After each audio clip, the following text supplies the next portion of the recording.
جڑاوالا میں چند ہی گھنٹوں میں عیسائی کمیونٹی پہ حملے کیے گئے اور 18 گرجے اور 80 سے زیادہ مکان جو ہیں نظر آتش کر دیے گئے۔ یہ ایک بہت ہی افسوسناک واقعہ تھا۔ سینکڑوں لوگوں کے جو بھپرے ہوا ہجوم تھا، مجمع تھا، گروہ تھا، ان کے سامنے پولیس بھی بے بس نظر آئی۔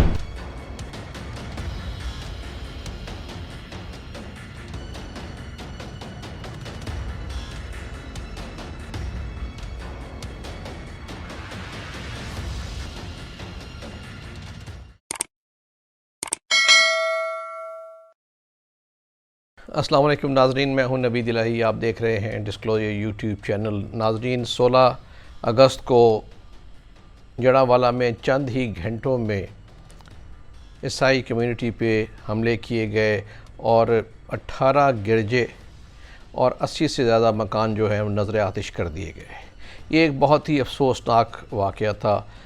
سینکڑوں لوگوں کے جو بھپرے ہوا ہجوم تھا، مجمع تھا، گروہ تھا، ان کے سامنے پولیس بھی بے بس نظر آئی، اور قرآن کریم کی مبینہ توہین اور حضور اکرم صلی اللہ علیہ وسلم کے بھی بارے میں مبینہ توہین کی وجہ سے یہ کہا جاتا ہے کہ یہ ایشو ہوا۔ تفصیلات کچھ ایسے ہیں کہ واقعہ یہ شروع ہوا کہ 16 اگست کی صبح ہی، یعنی اذان کے وقت ہی کے بعد، فوری بعد ہی، اور کوئی اس وقت لوگ نہیں خاص موجود تھے۔ کرسچن کمیونٹی ساتھ ہے جہاں 400-300 فیملیز موجود ہیں۔ مسجد پہ اعلان ہونا شروع ہو گیا کہ محمد افضل نامی شخص، جو کہ وہیں پہ قریب ہی رہتا ہے کرسچن کالونی کے چمڑا منڈی کے عقب میں جو مہتاب مسجد ہے اس کے قریب اس کا گھر ہے، اس کے پاس کوئی نامعلوم شخص جو ہے قرآن پاک جو ہے وہ رکھ گیا، جس کے اوپر ایسے توہین آمیز کلمات لکھے گئے ہیں، قرآن کے متعلق بھی اور نبی اکرم صلی اللہ علیہ وسلم کے متعلق بھی۔ اور ساتھ ہی یہ بھی عجیب بات تھی کہ اس میں جو نام لکھا گیا رکھنے والے کا کہ جی وہ راجہ مسیح ولد سلیم مسیح، اور اس کی تصویر بھی رکھی ہوئی۔ تو اس کو دیکھ کے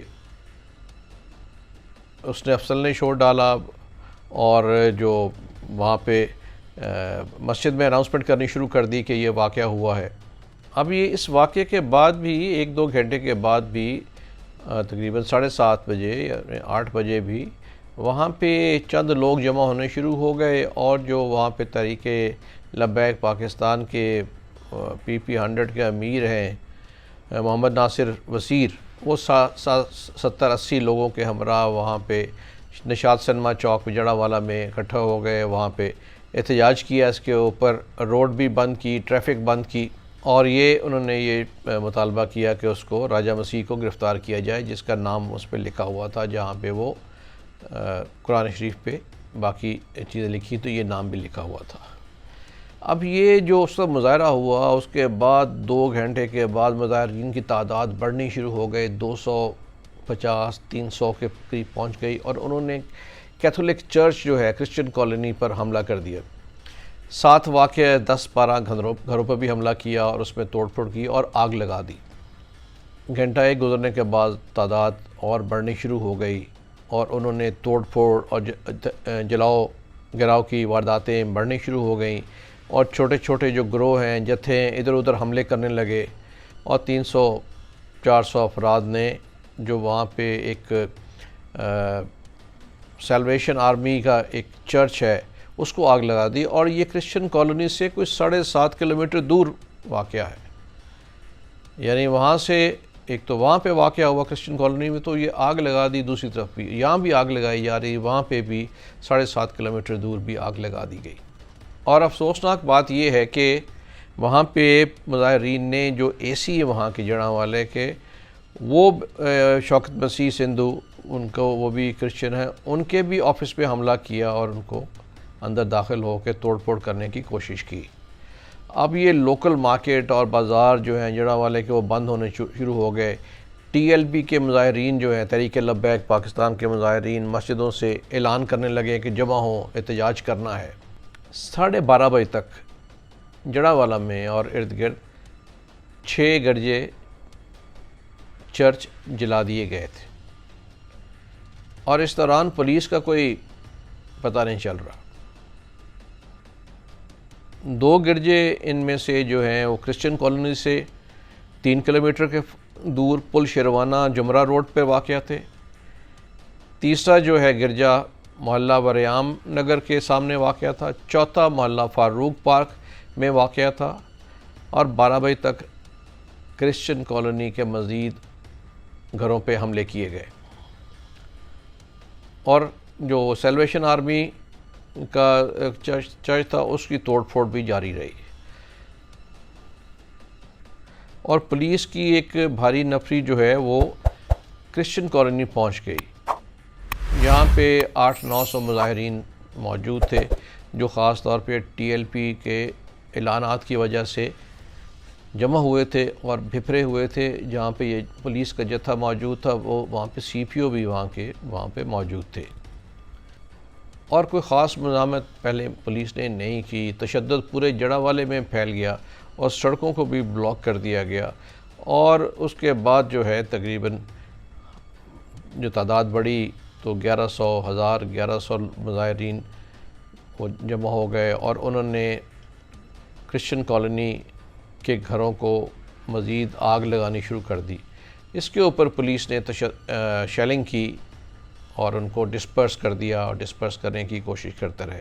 اس میں یہ ہوا کہ ڈسپرس ہو کے مظاہرین کی ٹولیاں جو ہیں، چھوٹی چھوٹی ٹولیاں، مختلف بازاروں میں جا کے پتھراؤ اور آگ لگانے کا عمل جاری رکھا۔ اس دوران پولیس نے ٹی ایل پی کے لیا کے جو امیر ہیں ان سے عظیم الحق ان سے مذاکرات کیے، اور انہوں نے کہا ٹھیک ہے، ہم امن کریٹ کرتے ہیں۔ سیکشن 144 بھی لگا دی گئی، مگر 18 گرجے اور 80 سے زائد گھر تب تک جلا دیے گئے تھے، اور یہ گرجے جو ہیں کئی چھوٹے چھوٹے مکانوں میں بھی بنے ہوئے تھے۔ بہرحال گرجے تو تھے، عبادت گاہ تو تھی، تو پولیس نے اس کے بعد کارروائی کرتے ہوئے تقریباً 100 سے زائد لوگوں کو گرفتار کر لیا۔ اب یہ جو اس کی ذہن میں تو یہ آتا ہے کہ واقعہ کیوں ہوا، کیسے ہوا، کوئی ایسے حالات نہیں تھے۔ تو یہ کہا جاتا ہے کہ کچھ ذرائع یہ کہہ رہے ہیں، اور باخبر ذرائع کہہ رہے ہیں، جو راجہ مسیح تھا اور اس کا بھائی راکی ولد سلیم مسیح، ان دونوں نے ایک ایجنٹ کو جو لوگوں کو باہر بھیجتا تھا اس کو پیسے دیے ہوئے تھے کہ وہ ان کو باہر بھجوا دے، لیکن وہ باہر بھجوانے میں ناکام رہا۔ تو اب یہ راجہ اور راکی مسیح ان سے پیسے واپس طلب کر رہے تھے، دباؤ ڈال رہے تھے، جس کی وجہ سے کہا جاتا ہے کہ شاید ان کے خلاف اس طرح کی کارروائی کی گئی ہے، ورنہ ایک لاجیکل نہیں ہے کہ کوئی ملزم جو اپنا نام بھی چھوڑ کے آیا اور دوڑ بھی جائے۔ یہ بات بھی ایک قابل افسوس بھی ہے، قابل غور بھی ہے کہ انٹیلیجنس ایجنسیز کا کہنا ہے کہ انہوں نے صبح ہی ایڈمنسٹریشن کو اور پولیس کو باخبر کر دیا اور انفارم کرتے رہے کہ حالات اس نہج پہ جا رہے ہیں، لیکن کوئی کارروائی نہیں کی گئی، جس کے نتیجے میں بات بڑھ گئی اور کئی گرجے جلا دیے گئے، گھر جلا دیے گئے، لوگ وہاں سے خوف زدہ ہو گئے، نکل گئے، اپنے رشتہ داروں کے پاس چلے گئے، کئی کھیتوں کھلیانوں میں چلے گئے، اوپن میں چلے گئے جانیں بچانے کے لیے۔ پاکستان بھر میں اس کی مذمت کی گئی ہے، اور لوگوں نے کہا کہ اس کے خلاف سخت کارروائی کی جائے۔ اب یہ معلوم نہیں کہ سخت کارروائی کیسے ہوگی۔ پہلے کئی واقعات ہو چکے ہیں، بڑے افسوسناک گھناؤنے واقعات، جس میں موب نے لنچنگ کی ہے۔ آغاز کر لیں چاہے سیالکوٹ میں 2010-11 میں ہوا، جو 2 بھائیوں کو لنچنگ کی، جس کے اوپر پولیس آفیسر وہاں کے جو انچارج ہیں ایس پی وہ موجود تھے، ان کے سامنے ہوا۔ پھر یہ بعد میں لنچنگ ایک فارنر کی ہوئی سیالکوٹ میں ہی، اور کرسچنز کے خلاف بھی جوزف کالونی یہ وہ اس طرح کے واقعات ہوئے ہیں، لیکن کوئی اس طرح کی سزائیں نہیں ملی کہ لوگوں کو اس کی یہ ہو سکے کہ آئندہ وہ کوئی بھی یہ دیکھ کے اس طرح کی حرکت نہ کرے۔ ان کے حوصلے اس لیے بڑے ہیں کہ جن لوگوں نے کیا، جتھوں نے کیا، ان کے خلاف جتنی کارروائی ہونی چاہیے تھی، جتنی سزا ہونی چاہیے تھی، وہ نہیں ہوئی۔ اور کئیوں کو تو گلوریفائی بھی کیا گیا، ہیرو بنتے رہے۔ تو اب یہ دیکھنے کی بات یہ ہے کہ اصل اس کا پیچھے کیا محرک تھے، کیا وجوہات تھیں، کیونکہ اس کے اوپر انکوائری ہونی چاہیے اور جے آئی ٹی ہونی چاہیے جو فوری طور پہ اس کے اوپر تحقیق کرے۔ جن کرسچن لیڈر سے بات ہوئی ہے وہ کہہ رہے ہیں کہ اگر کوئی ایسا اس میں پایا جاتا ہے تو اس کو فی الفور سزا دی جائے، اور یہ سامنے بھی رکھنا چاہیے یہ پہلو کہ یہ آل آف اے سڈن ہوا، صبح کے وقت ہوا جب کوئی ایسا لوگ بھی جمع نہیں ہوا ہوتے، لیکن شور ڈال کے جمع کیا گیا۔ یعنی کون اس میں ملوث ہو سکتا ہے، کون اس طرح کی کارروائیاں کرنا چاہ رہا ہے، کون یہ سازش کر رہا ہے؟ ظاہر ہے کہ اس کے پیچھے سازش تو ہے، اور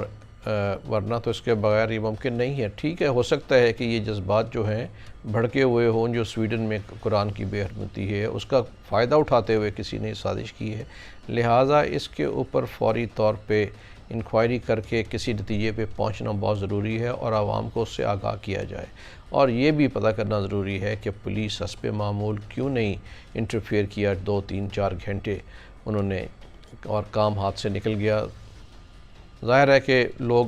ایون افسران جو ہیں وہ گھبراتے ہیں کہ اس پہ کوئی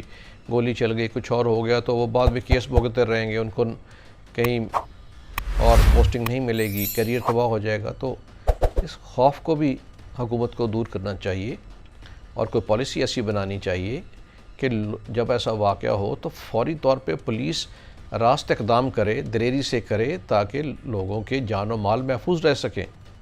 اور یہ بھی ضروری ہے کہ جو لوگ مسجد میں سے اعلان کرتے رہے، لوگوں کو بھڑکاتے رہے، ان میں سے ایک تو گرفتار ہو گئے، ان کو گرفتار کیا جائے، اور اس تمام جو بھی پولیس کارروائی کرے گی، عمل کرے گی، 100 لوگ پکڑے ہوئے ہیں، یہ خیال کرنا چاہیے کہ انصاف کے تقاضے پورے ہوں، اور اس پکڑ دھکڑ کی آڑ میں پولیس کوئی ایکسیسز نہ کرے، زیادتی نہ کرے جیسے پہلے بھی ہوتا ہے۔ بہت شکریہ۔